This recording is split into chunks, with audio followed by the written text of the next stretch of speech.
సంఘములతో ఆత్మ చెప్పుచున్నమాట చెవిగలవాడు, సంఘములతో ఆత్మ చెప్పుచున్నమాట చెవిగలవాడు. దేవుని యొక్క వాక్యాన్ని మనం మరొకసారి గమనించవలసిందిగా కోరుతున్నాను. రోమా 9వ అధ్యాయం 20వ వచనం చూడండి. రోమా 9:20.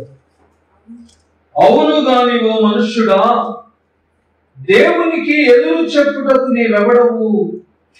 నన్నెందుకు ఈలాగు చేసితివని రూపించబడినది రూపించిన వారితో చెప్పున్నాను.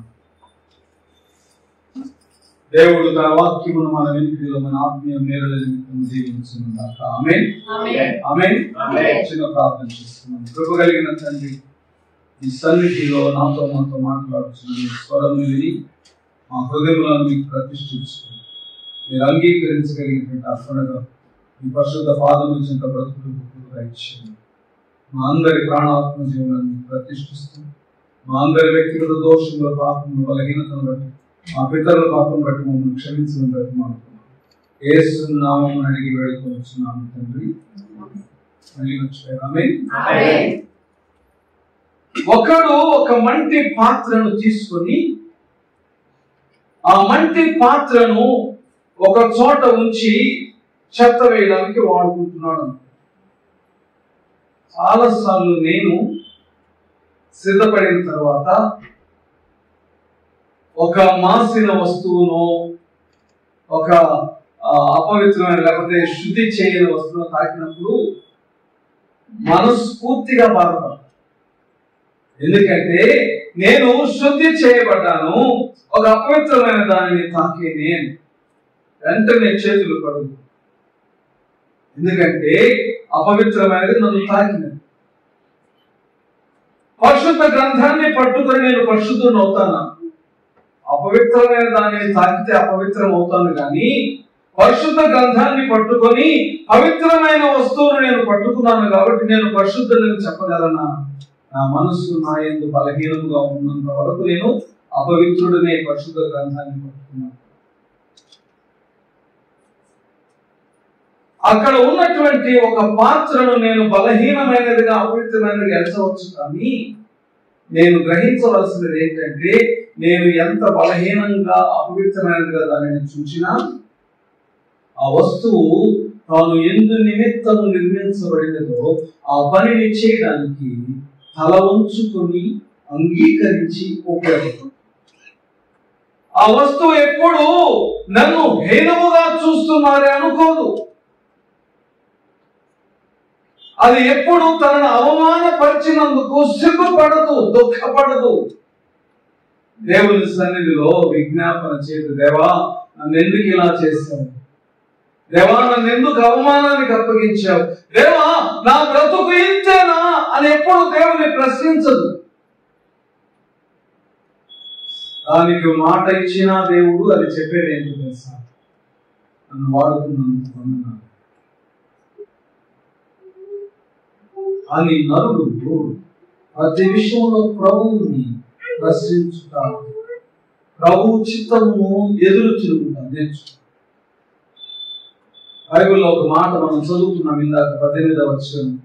కావున ఆయన ఎవరిని కనికరింపగోరునో వారిని కనికరించును, ఎవరిని కఠినపరచగోరునో వారిని కఠినపరచు. దాని అర్థము దేవుడు కొంతమందిని కనికరిస్తాడు, దేవుడు కొంతమందిని కఠినపరుస్తాడని కాదు. ఎవరు ఏ పిలుపు నిమిత్తం ఏర్పరచబడ్డారో ఆ పిలుపులో వారిని దేవుడు వాడుకుంటాడని, ఆ పిలుపులో దేవుడు వారిని వాడుకుంటాడని అర్థం. వాడబడేది ఏది కూడా నా పిలుపు బలమైనది, నా పిలుపు బలహీనమైనది దుఃఖపడకూడదు. దేవుడికి తను ప్రతిష్ఠించుకుంటాడు. దేవుని బిడ్డ, నీ జీవితంలో నా జీవితంలో దేవుడి ఇచ్చిన పిలుపును నేను ఎరిగితే తప్ప నేను దేవుని స్తుతించలేను. నా పిలుపును ఒకడు హేళన చేయవచ్చు, నా పిలుపును ఒకడు అవమానపరచవచ్చు, నా పిలుపును ఒకడు బలహీనమైనదిగా చూడవచ్చు. బైబిల్లో ఒక ఆయన దేవుని పరిచర్య చేస్తున్నాడండి.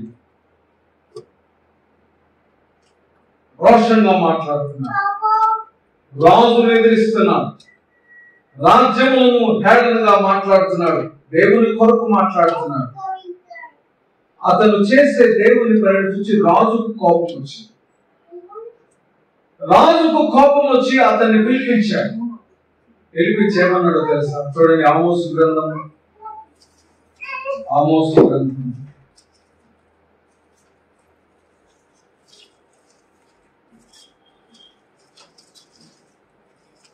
7వ అధ్యాయం,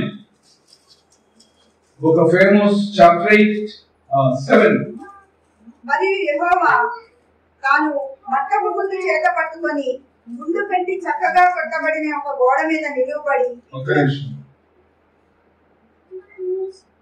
12వ వచనం నుంచి చదువుతున్నాం. 12వ వచనం. మరియు అమర్జ్య ఆమోసుతో ఇట్లనెను, దీర్ఘదర్శి తప్పించుకొని పొమ్ము, యూదా దేశమునకు పారిపో, అచ్చటనే భత్యము సంపాదించు, అచ్చట డబ్బులు సంపాదించుకో, జీతాన్ని, అచ్చటనే నీ వార్త ప్రకటించు. నువ్వు వెళ్ళి అక్కడ నీ వార్త ప్రకటించు. కోపం వచ్చింది రాజుకి, నువ్వెంత, నీ బ్రతుకెంత, నేను రాజుని, నువ్వు కేవలము డబ్బులు సంపాదించుకోవడానికి మాటలు చెప్పావు. నా రాజ్యానికి వచ్చి నన్నే తిడతావా?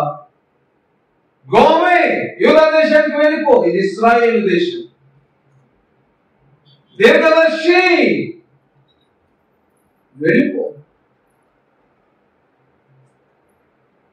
ఎంత కోపం వస్తుందండి! కొన్నిసార్లు మనుషులకు కోపం వస్తుంది ఎక్కువ. నేను చాలాసార్లు నేను గమనించుకుంటాను, నాకు కోపం వచ్చింది, నా కోపానికి కారణం ఏంటని కోపం వచ్చిన ఏ అరగంటకో గంట రావచ్చు. నాకు అర్థమైంది ఏంటి తెలుసా? నా కోపం రావడానికి కారణం అవతల వాళ్ళు చేసిన తప్పు కాదు, దానిని అంగీకరించలేని నా బలహీనత, దానిని వారికి ఘనతగా ఆపాదించలేని నా అయోగ్యత. ఎంత కోపము! ఎందుకు?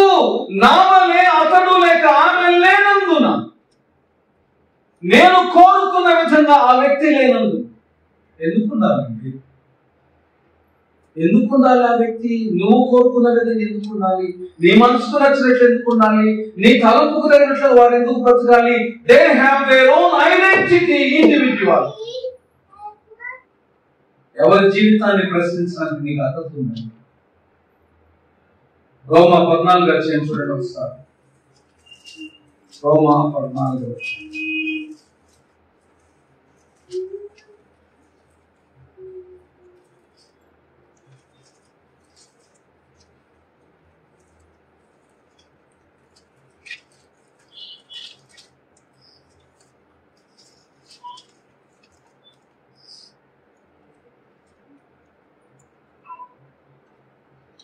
రోమా 14వ అధ్యాయం 3-4 వచనాలు. 3-4 వచనాలు. తినువాడు తినని వానిని తృణీకరింపకూడదు, తిననివాడు తినువానికి తీర్పు తీర్చకూడదు.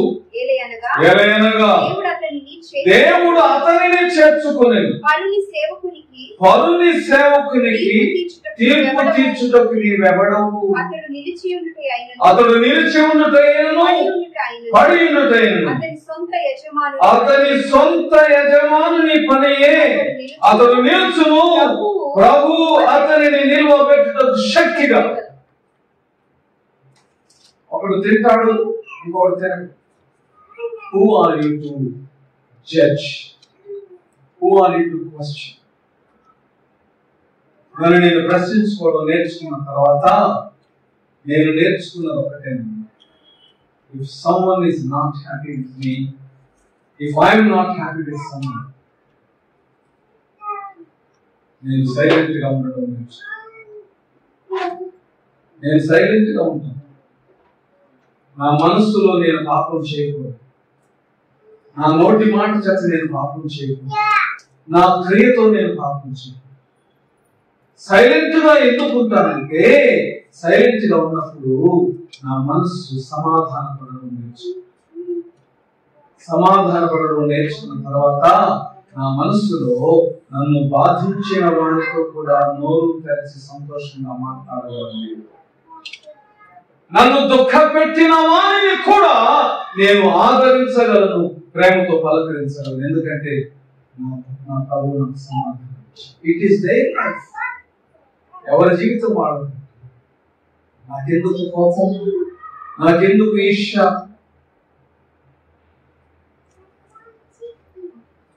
ఇప్పుడు ఇతను దేవుని పరిచయం చేస్తే ఇతను కోపం వచ్చింది. తాను చేసినది ప్రభువు పని నీకు దుఃఖము కలిగించి ఉండవచ్చు. తాను నీ మీద కోపముతోటో ఈర్ష్యతోటో తాను సువార్త ప్రకటన చేయలేదే. ప్రభు తనకు అప్పగించిన పనిని నెరవేర్చడం తాను ఇష్టపడించింది. అప్పుడు ఆయన అన్న మాట ఏంటంటే, నువ్వు వెళ్ళిపో, నీ రాజధాని నీ పట్టణానికి.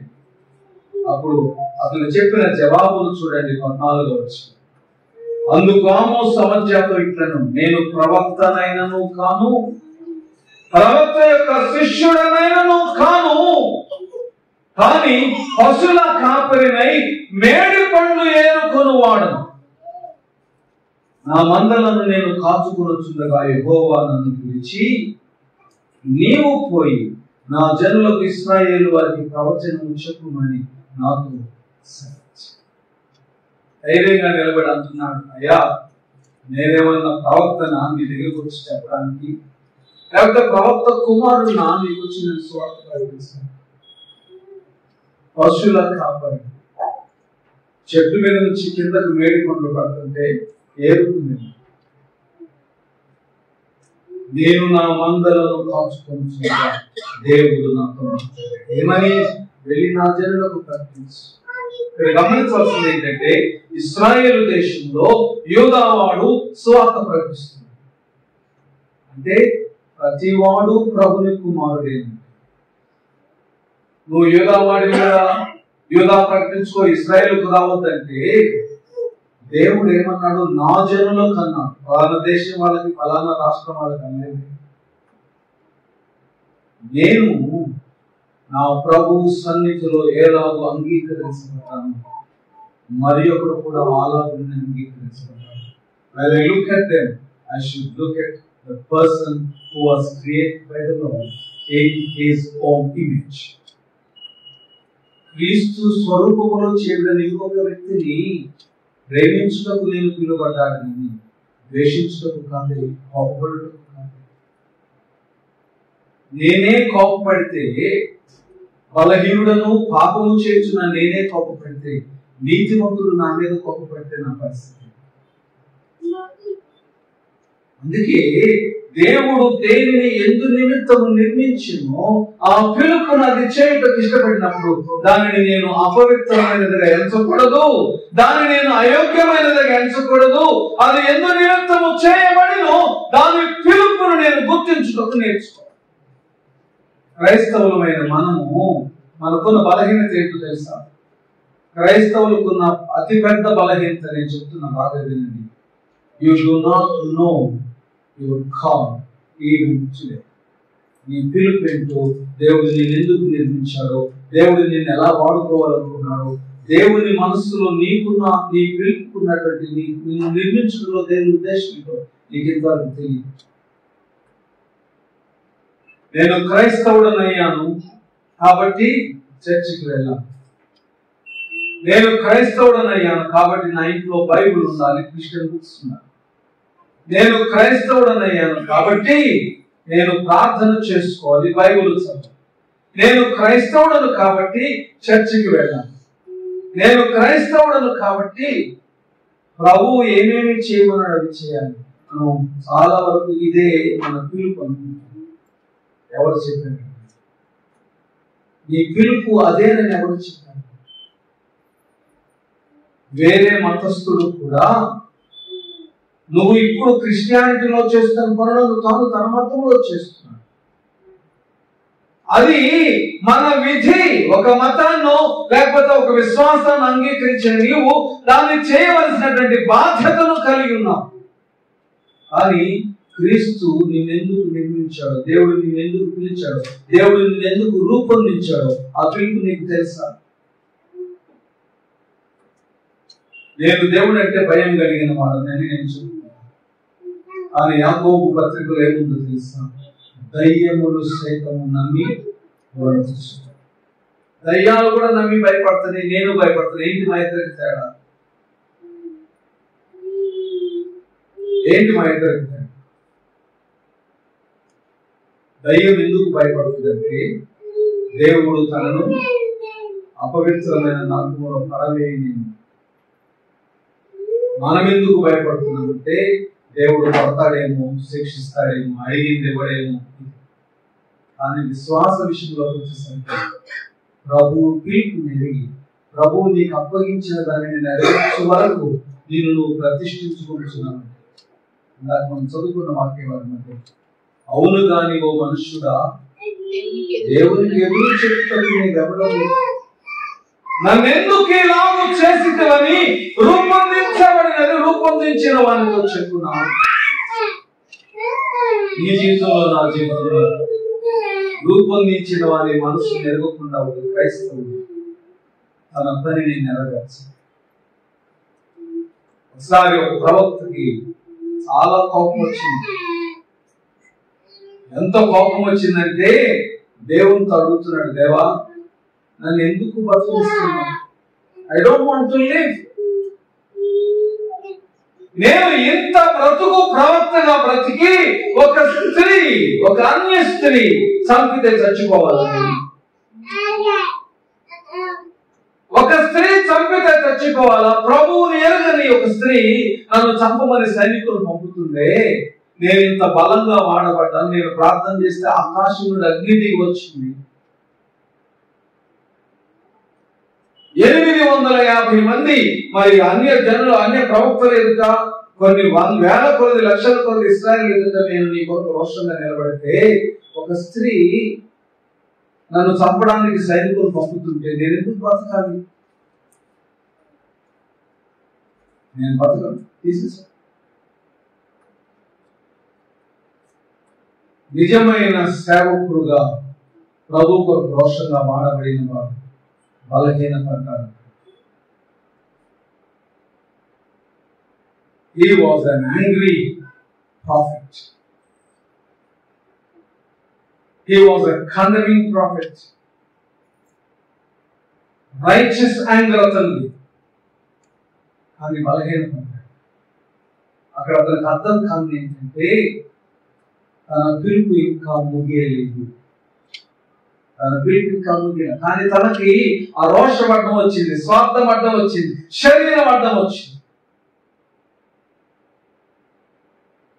దేవుని బిడ్డ, ఒక చక్కటి మాట ప్రభు నాతో ఎప్పుడు మాట్లాడతాడు. whenever I get angry, నాకెప్పుడు కోపం వచ్చినా, నాకెప్పుడు రోషం వచ్చినా, నాకెప్పుడు ఒకరి మీద దుఃఖం అనిపించిన దేవుడు నాతో మాట్లాడే మాట తెలుసు. యాకోబు 1:21 తీయండి. యాకోబు 1:21. యాకోబు 1:21. అందుచేత సమస్త కల్మషమును విర్రవీగుచున్న దుష్టత్వమును మాని లోపల నాటబడి ఈ ఆత్మలను రక్షించుటకు శక్తిగల వాక్యమును సాత్వికముతో అంగీకరించు. దుష్టత్వాన్ని మాని వాక్యాన్ని సాత్వికముతో అంగీకరించు. ఎందుకు ప్రభా నాకు మాత్రం రోషం ఉండదా? నువ్వు నన్నేమి రోషం లేని వాడిగా గుర్తించావా? నేనెందుకు భరించాలి? నేనెందుకు దీనిని తల వంచి అంగీకరించాలి? ఒకవేళ నేను తల వంచితే వాళ్ళు నన్ను బలహీనుడు అనుకోరా? నేను ఒక మాట చదివాను ఒకసారి. మీక్నెస్, సాత్వికం ఈజ్ నాట్ వీక్నెస్.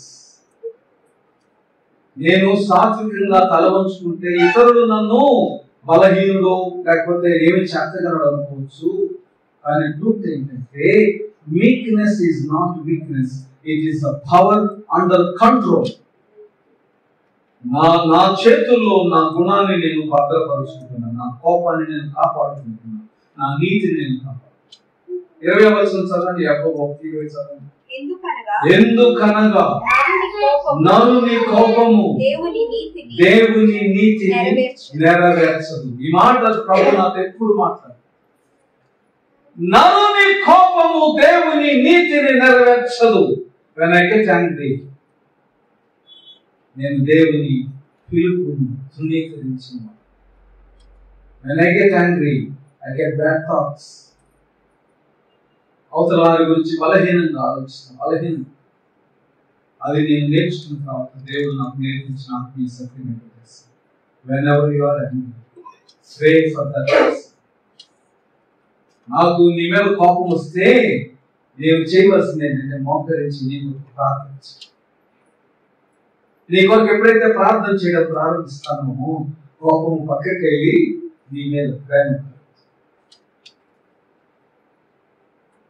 ఈ ప్రవర్తని అతడు రాజు అంగీకరించాడు. అందుకే అతడు దేవుని చిత్తాన్ని దేవుని సన్నిధిలో ఇంకొక రాజు ఉన్నాడు.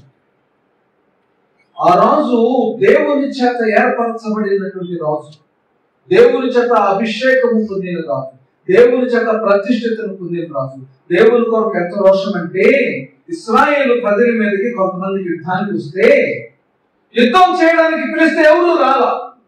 ఇశ్రాయేలు ప్రజలే ఇతనికి యుద్ధంలో సహాయం చేయడానికి రాకపోతే తాను తనకు కలిగినటువంటి 2 ఎద్దులను నరికి 12 ముక్కలు చేశాడు. ఒక్కొక్క ముక్కని ఒక్కొక్క గోత్రానికి పంపించాడు. 12 గోత్రాలు. ఏమన్నాడు తెలుసా? మీరు నాతో దేవుని ప్రజలను ఎదిరించే వారిని ఎదిరించడానికి యుద్ధానికి రాకపోతే మిమ్మల్ని ఇలా నరుకుతాను.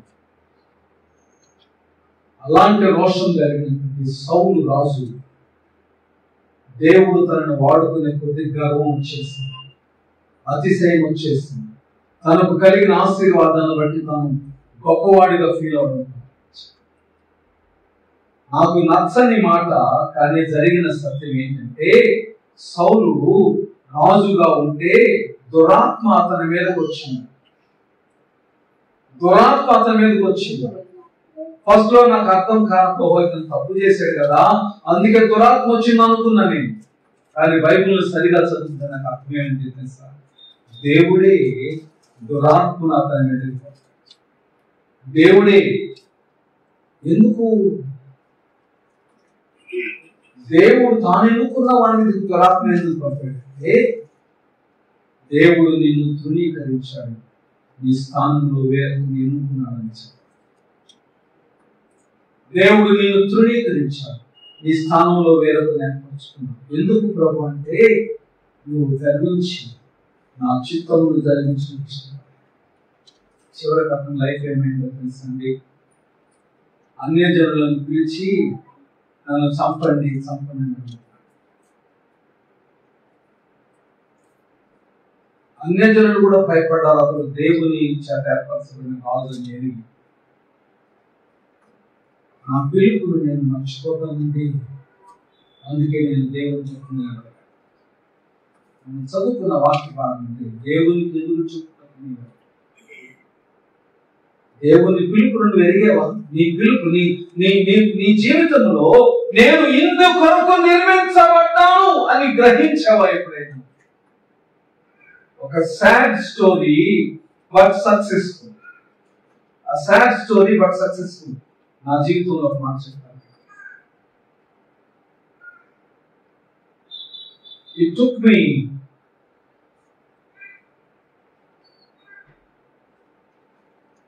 so many years to understand my God.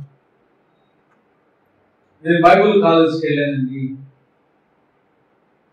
మిషనరీగా north ఇండియాకి వెళ్ళాను, శ్రమ పడ్డాను, మరణం వచ్చాను. ఒక ఇంటర్నేషనల్ ఆర్గనైజేషన్ లో జాయిన్ అయ్యాను. They made me the director of the missions. US కి వెళ్తుంటాను. ఎవ్రీ ఇయర్ నేను యుఎస్ కి వెళ్ళేవాడిని, వచ్చేవాడిని. నాతో పాటు 30 లేక 60 మంది అమెరికన్స్ వచ్చేవాళ్ళు. వాళ్ళ చేత ఇక్కడ నేను మేసనరీ వర్క్ చేయించేవాడిని, చర్చెస్ కట్టించేవాడిని, ఫిజికల్ గా మళ్ళీ పంపించాను. ఒకరోజు దేవుడు నన్ను కొట్టాడు. ఎంతగా కొట్టాడంటే 450 రూపాయలు ఇంటి అద్దె కట్టలేనంతగా. నేను ఆర్గనైజేషన్ లో ఉన్నప్పుడు నేను ఎంత ఘనమైన స్థానంలో ఎత్తైన స్థితిలో ఉన్నానో నాకు తెలుసు. ప్రభు పడితే నేలను ముద్దు పెట్టి అక్కడ నుంచి దేవుడు తీర్చేయడం ప్రారంభించాడు. ఒకేసారి నాకు బోధించలేదు దేవుడు. ఎవ్రీ ఇయర్ ఏదో ఒక ఎక్స్పీరియన్స్ ఇస్తూ ఎంత స్లోగా నేర్పించాడంటే దేవుడు 2004లో దేవుని పిలుపును సంపూర్ణముగా ఎరిగేంత వరకు నేను బైబిల్ కాలేజ్కి వెళ్ళింది 1980లో, మొదటిసారి యుఎస్కి వెళ్ళింది 1990లో. దేవుడు నన్ను కొట్టింది 96లో, 95 ఎండింగ్లో. నేను సరి అయిన పిలుపును అంటే బ్యాప్టిస్ట్ చర్చెస్ లో పనిచేసిన తర్వాత సరి అయిన పిలుపు జరిగింది 2004లో. 8 సంవత్సరాలు పట్టింది.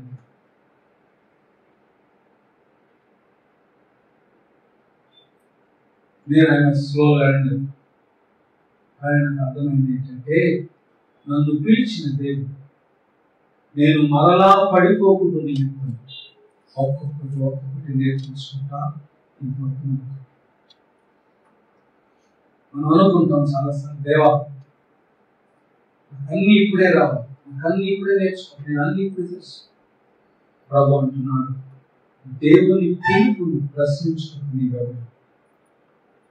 దేవుని రూపొందించినటువంటి ఆ అనుభవాలను కలిగి రక్షించబడాలి తప్ప, అది నీకు ఇష్టం లేకపోయినా స్తుతించుకు నేర్చుకోవాలి తప్ప. You cannot question God. You cannot question. నీ పిలుపే అవమానమైతే, నీ పిలుపు ప్రభువు నిన్ను అవమానించుటకే పిలిస్తే, can you say no to the Lord? యేసయ్యే గెత్సేమనే తోటలో ఏమని ప్రార్థన చేశాడో తెలుసా? తండ్రి, ఈ పాత్రను తొలగించు, అయినను నీ చిత్తాన్ని సిద్ధించు. అపోస్తలుల కార్యం ఒకసారి చూడండి.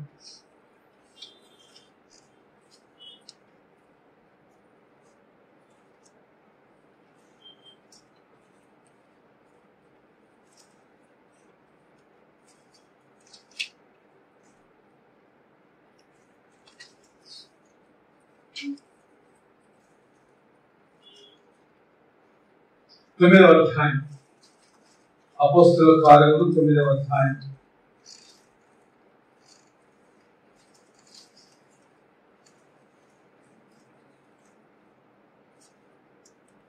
పదిహేనవ వచనం.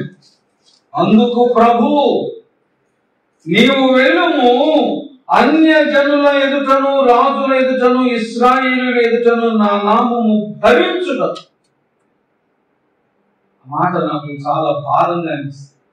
నా నామము భరించుటకు ఇతడు నేను ఏర్పరచుకున్న సాధనమై ఉన్నాడు. అక్కడ నెంబర్ కింద రాస్తున్నాడు, పాత్ర అయిన. తర్వాత మనం చూడండి, ఇతడు నా నామము కొరకు ఎన్ని శ్రమలను అనుభవింపవలెను నేను ఇతనికి చూపుదని అతనితో. చాలా మంది వారి పిలుపులో ఆశీర్వాదాలు ఉండాలని కోరుకుంటారు. కానీ ఇక్కడ పౌలుగా మారిన పిలుపులు ఏముందో తెలుసా? ఇతడు నా నామము కొరకు ఎన్ని శ్రమలను అనుభవింపవలెను. ఒక మంటి పాత్ర అండి, కుమ్మరి చేసింది. ఒకడు కొన్నాడు, తీసుకుని వెళ్ళి ఆ నీటిలో చెత్త వేయడానికి ప్రయత్నిస్తాడు. ఎప్పుడు చెప్తుంటారు, మీరు గమనించారు లేదు? ఒక ముద్దను తీసుకొని 2 భాగాలు చేసి, ఒక దానిని అందమైన జాల్గా చేసి, పెయింట్స్ వేసి, ఒక రిచ్ మ్యాన్ ఇస్తే తీసుకుని వెళ్ళి ఆ ఇంటిలో టేబుల్ మీద పూల కుండీగా. ఒక గవర్నమెంట్ వ్యక్తి ఈ కుండను కొని దానిలో మట్టి పోసి బస్ స్టాండ్ లో స్టేషన్ లో పెట్టి ఉమ్మి వేయమని రాస్తారు.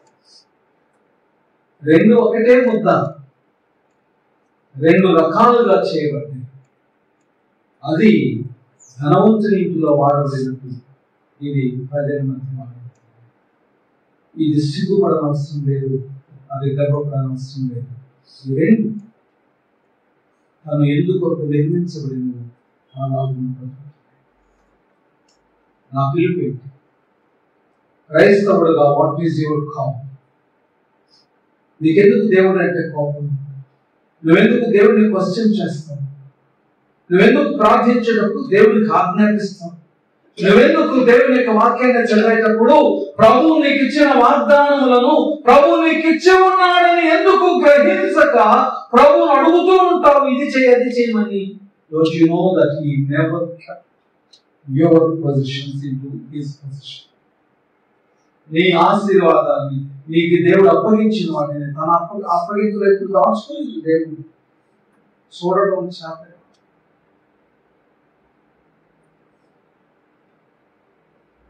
దేవుడు ఎందుకు నిర్మించాడు? నీ పిలుపుని గుర్తించు. దేవుడు బిడ్డ నీకు సత్యం చెప్తున్నాడు, నీ పిలుపు వెలుగకపోతే దాని కొరకు నిన్ను అప్పగించుకుంటుంది. God calls me to die for the Lord. ప్రభు కొరకు ప్రాణం పెట్టుటకు దేవుడు నన్ను పిలిచాడన్న సత్యం నాకు తెలియకపోతే, మరణము లేకపోతే శత్రువు నన్ను చంపడానికి వచ్చినప్పుడు ఐ రన్ అవే. ఎందుకని? ప్రభు కొరకు ప్రాణం పెట్టుటకు దేవుడు నన్ను పిలిచాడని నేను గ్రహించలేదు. ఒకసారి నా జీవితంలో జరిగిందండి. ప్రభు నన్ను అవమానానికి అప్పగిస్తాడన్న సత్యం నాకు తెలియక ఒక చోట వాక్యం చెప్పి వస్తుంటే ఒక వ్యక్తి, ఒక క్రిస్టియన్ నన్ను కాళ్ళకు పట్టుకున్నాడు. నా చేతిలో బైబిల్ ఉంది. నీ బైబిల్ నేను రక్షిస్తుంది అనుకున్నావా అని. రక్షించకపోతే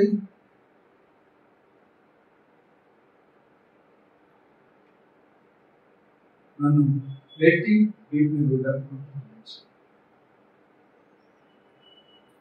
అక్కడ నుంచి మా చర్చికి ఇప్పుడు మా ఇంటికి ఉన్నంత దూరం వెళ్తూ రియలైజ్ అయ్యాను, ఏమని నా బైబుల్ నన్ను రక్షిస్తుందని ఎందుకు చెప్పలేదు. రాత్రి అంతా ప్రభు సన్నిధిలో ప్రార్థన చేస్తాను. ధైర్యంగా నిలబడలేదండి. ఎందుకు నేను అలా చేశానంటే, నా పిలుపు అప్పుడు నేను సంపూర్ణంగా ఎరుగలేదు కాబట్టి. అది ఎరిగి ఉంటే యాకోబు పిలుపు యాకోబుకే తెలియలా, తల్లి సాయం చేయాల్సి వచ్చింది. ఎందుకంటే దేవుడు ఆమెకు చెప్పాడు, వాట్ ఈజ్ యువర్ కాల్. చర్చిలో నేను ప్రార్థన చేయడం నా పిలుపు అనుకున్నా, పాటలు పాడడం నా పిలుపు అనుకున్నా, వాక్యం ప్రకటించడం నా పిలుపు అనుకున్నా, లేకపోతే దేవుని కొరకు సాక్షిగా ఉండడం నా పిలుపు అనుకున్నా, దేవుని ఆలయంలో నేను రకరకాలుగా వాడబడడం నా పిలుపు అనుకున్నా. అంటే ప్రభు అంటున్నాడు, అవన్నీ నీ పిలుపులో సైడ్ హెడ్డింగ్స్ లాగా. హెడ్డింగ్ ఉంటుంది, సైడ్ హెడ్డింగ్స్ ఉంటుంది, అంతే తప్ప నీ పిలుపు అది కాదు. నీ పిలుపు మోర్ దెన్ దట్. నీ పిలుపు మోర్ దెన్ దట్. ఏంటి ప్రభు అంటే, నా నిమిత్తము సాక్షిగా ఉండటకు ఒకటి ప్రాణం పెట్టుట, లేదా నీలో నన్ను కనపరచుట, క్రీస్తుని నీ బ్రతుకు ద్వారా ఇతరులకు కనపరిచి చూపించు. దేవుని పరిశుద్ధత పిలుపు అనేది ఒకడు గ్రహిస్తే తప్ప వారికి తెలియదండి. దేవుడు నన్ను పిలవలేదులే, దేవుడు నన్ను వాడుకోవడం లేదు అంటే అటు కుదురుతుంది. You do not know the call of the lord. దేవుడు ఎందుకు పిలిచాడో నీకు అర్థం కాదు. దేవుడు ఎలా వాడుకుంటాడు?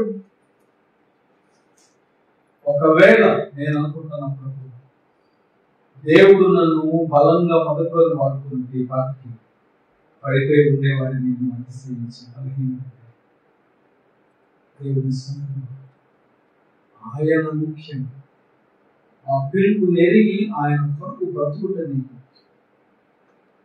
కానుక వేసేటప్పుడు నేను కానుక వేస్తున్నాను, కానీ దేవుడు నాకు ఇచ్చినది నేను ఆయనకి తిరిగి ఇస్తున్నాను అన్న జ్ఞానంతో వేస్తే అది దేవుడు ఇచ్చింది. అట్లాగే ఇది నా బ్రతుకు అని నేను అనుకుంటే నేను దేవుని స్తుతించిన వాడను కాను. క్రీస్తు రక్తం నందు నాకు ఇవ్వబడిన బహుమానం అనుకుంటే నేను దాన్ని ప్రభుత్వం. What is your call? ఒక్కొక్కరి పిలుపు ఒక్కొక్కటి. చేతి పిలుపు చేయిదే, కాలు పిలుపు కాలు, కన్ను పిలుపు కన్నుదే, ముక్కు పిలుపు ముక్కు. అన్నీ కలిసి వాటి పిలుపు ప్రకారం బ్రతికితేనే క్రీస్తు శరీరంలో అవయవంలో ఉంటాడు. నీ పిలుపు నీకు తెలియకపోతే you make Jesus a cripple. ఈ పిలుపును నువ్వు చేయకపోతే నువ్వు క్రీస్తును గుడ్డివాడుగా నువ్వు చేస్తావు. అంగవైకల్యం కలిగిన వాడు కాదు క్రీస్తు. నీ బ్రతుకు ప్రభువు కనపరచడం అవును దాని ఓ మనుషుడా దేవుని ఎదురు చెప్తాను. ఆయన నిన్ను ఎందుకు నిర్మించాడు దానిని చేసి ప్రభు నామాన్ని కనపరచాల్సిందిగా దేవుని నామాన్ని నేను కోరుతున్నాను. దేవుడు నీ జీవితంలో తన కృపను నీకు అనుగ్రహించి నీ పిలుపును తెలియజేసి నేను ఆశీర్వదించి వాడుకున్నాను గాక. అలా వచ్చి ప్రార్థించు.